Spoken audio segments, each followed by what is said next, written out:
thought it would be just helpful to first look at what are some of the common problems that we really see that lead people to integrations. A lot of these they come down to impacts on workflows, productivity, and ultimately pains that hurt your efficiency and waste time. So some of these you'll see here. First of all, managing multiple systems requires duplicate data entry and wasted time. This goes without saying, and I think this is one of the biggest things. There's a lot of other workflows that end up, really being the main driver, but this is something that in any integration, it's just an astounding benefit you'll have. Something we did a little bit of research with other companies and found that when you actually have to go in and say you're using SAP, for example, and you need to update an asset, an instrument record, a status change, you'll have to go into SAP and then remember to go into your other systems and make those same changes exactly the same way so that they're all aligned.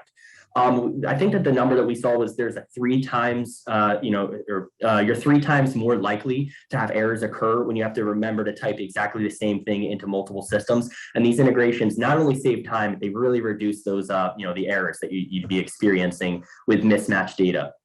Just something to think about there too is what does even one error in that process cost you? That I can't answer that for you, but it could be substantial.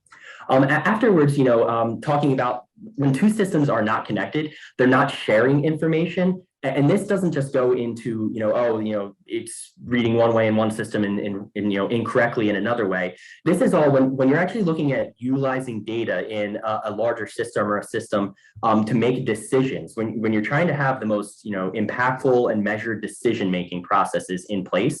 If you're not getting all of the relevant information into one place, or you're going to have to go and dance around and find it from multiple sources, that can also not only, cause waste and friction in that workflow process, but you could also not be making those, logical or most impactful decisions without all that relevant information too. So just something else to consider. Managing independent schedules, obviously that's just another one too, where, it just goes into where I'm going to fall back on SAP for the example here too. If you're pushing work out and you're doing work external to that system, but then, you're not updating the exact workflows, not the exact, results and everything too, it's going to be hard for that parent system to understand exactly when the next due dates for those activities may be without connecting to that, child system or that the connected system in that case too. It's possible, but it becomes more cumbersome and you just, again, are really opening yourself up to potential errors there.